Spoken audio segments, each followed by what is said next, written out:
Every year on the 8th of March, across the world, we celebrate International Women's Day. It's a day highlighting the achievements of women and continuing the journey for equality. In Manchester, groups are celebrating in many different ways, and for one group, they have some rather iconic faces. Meet Lady Pedal Manchester, a cycling community aiming to encourage women from all walks of life to cycle. Established in 2016, they gather together often to complete group bike rides. But in honor of International Women's Day, some of the ladies dressed up as their favorite historical women. We caught up with them to see what they had to say about International Women's Day and cycling. Only a third of cyclists are women in the UK, so we've got lots of things going on, and Lady Pedal in particular do a lot to try and encourage more women into cycling and get women love cycling as much as we do. Cycling was very much part of the women's movement, and today I think that cycling could play a big role in helping to make it more inclusive for women as well. It's great fun, but it's also very practical, it's cheap, it's a great way of getting around, but also that there's lots of organisations doing the same. So Sustrans have been supporting us on this, and British Cycling, where they launched a 1 in a million women cycling campaign that's all about celebrating how important women's cycling is. I would like to see women's rights go so that everyone has a chance to do what they would like to do and be able to ride a bike wherever they'd like to go. We just want more women on bikes and loving it as much as we do. After speaking to Lady Pedal Manchester, we looked into what role the bicycle played in the progression of women's rights. Speaking to Dr. Craig Horner, a historian with extensive knowledge of cycling, he confirmed that the bicycle had a definite purpose in women's history. Cycling had a huge impact on the feminist movement. If you go back to the 19th century and you look at the place of women in society, it was a really patriarchal society. You had the idea of women needing to be chaperoned if ever they went out in public. As soon as the bicycle came along, this was completely overturned, because for the first time women they had the freedom to travel wherever they wanted to, and it was really difficult to chaperone them. With 2/3 of cyclists in the UK being men, women are proving to less likely be on the roads despite the significance of cycling in their history. Cycling has played a big part in the growth of women's rights, but there is still a long road ahead to reach equality between the sexes. In the words of Lady Pedal Manchester, we just want more women on bikes. Happy International Women's Day, Divine Vika, the Northern Quarter.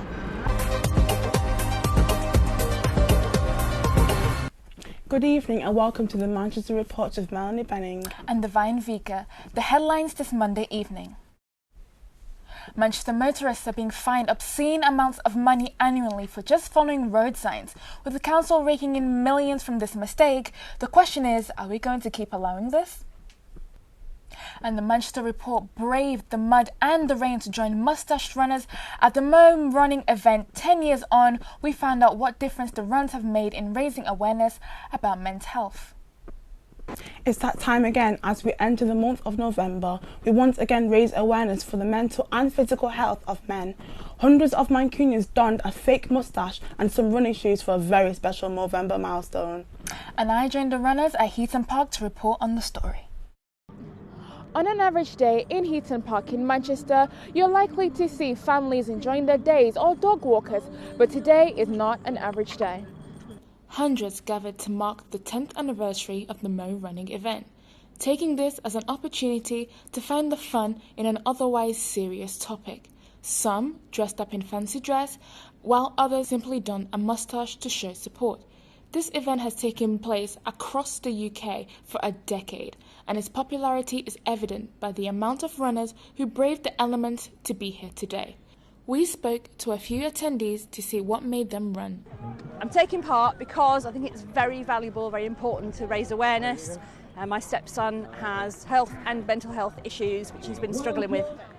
I'm taking part in this event because my granddad had prostate cancer. Luckily came through the other side well. I've also got a couple of mates with mental health issues, so I'm running it for them. Research shows that more than 47,500 men are diagnosed with prostate cancer every year. 8 to 10,000 men develop testicular cancer, and 191,000 men a year develop stress, anxiety, and depression, with data also showing a significant increase in male suicide since 2013.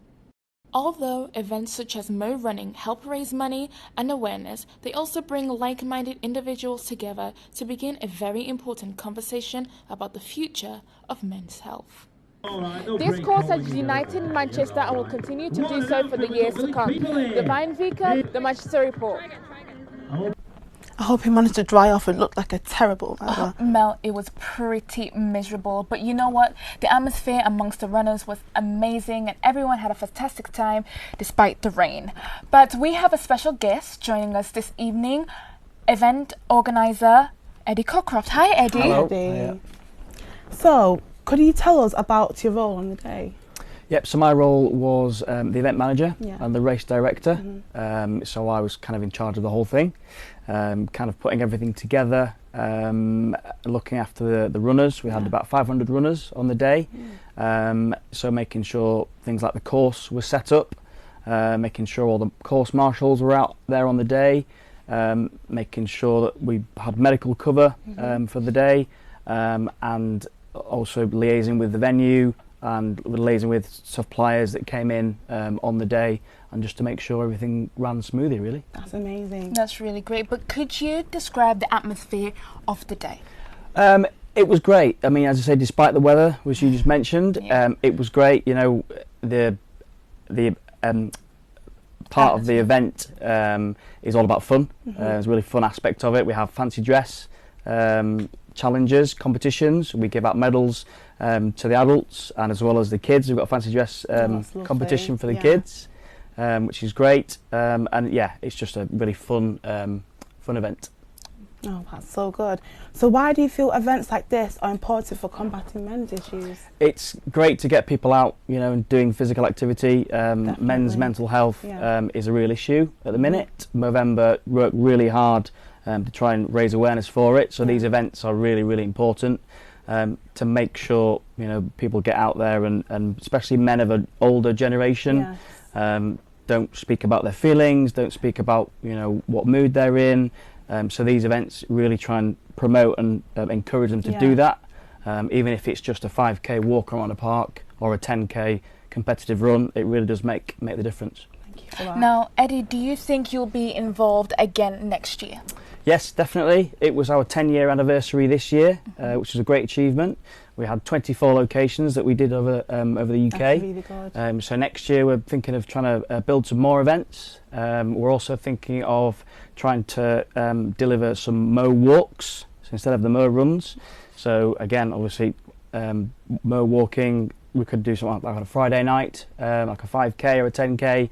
Not as intense as a 5k or a 10k run if you're not into running, and just really tap into those people who are maybe not as active, just to want to go out and have a walk around the park, talk about their feelings, and yeah, get people out there and enjoy themselves. I've got more discipline throughout the years through having to control more things, like how hard I train, whether I'd go to training, because sometimes if you're just tired you just miss it, but that's probably the biggest difference and why I've improved recently.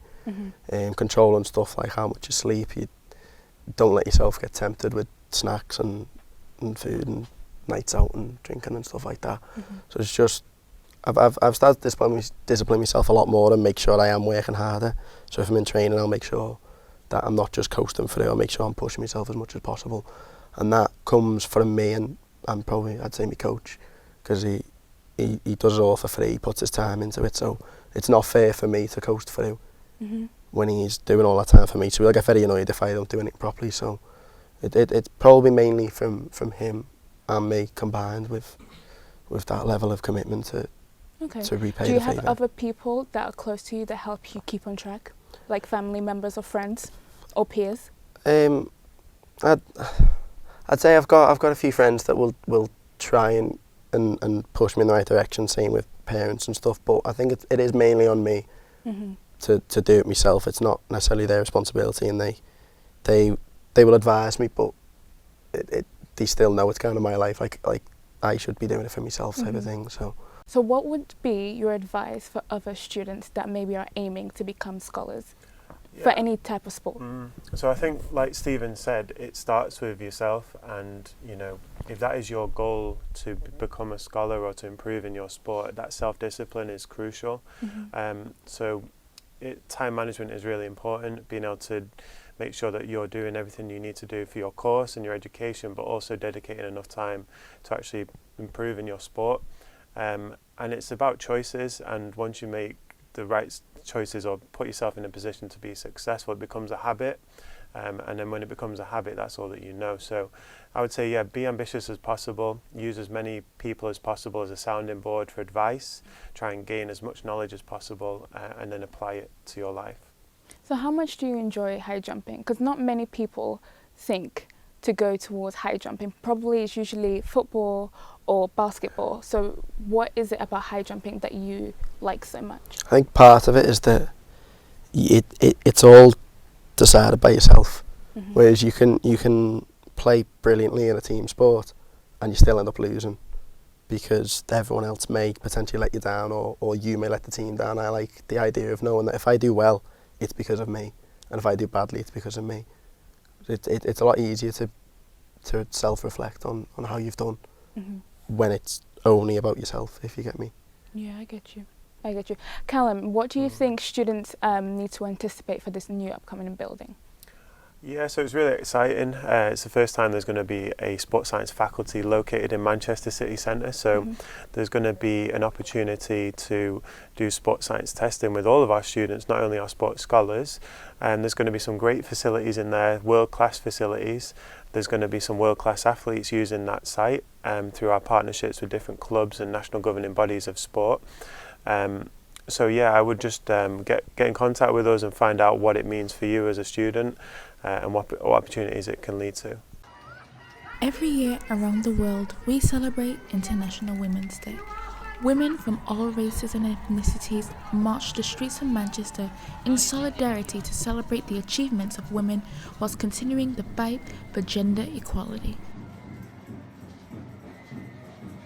It's really important to us in terms of women empowerment to bring women together and create community and create that tribe. So I kind of wanted to come today and just be a part of it, and I also have a daughter that's 4 as well, so I think it's really important to kind of bring her up in a world where she understands that she has to use her voice and that it's really important to speak up about things and be a part of this bigger, wider community of women, so to fight for our rights basically, because the fight is still ongoing basically.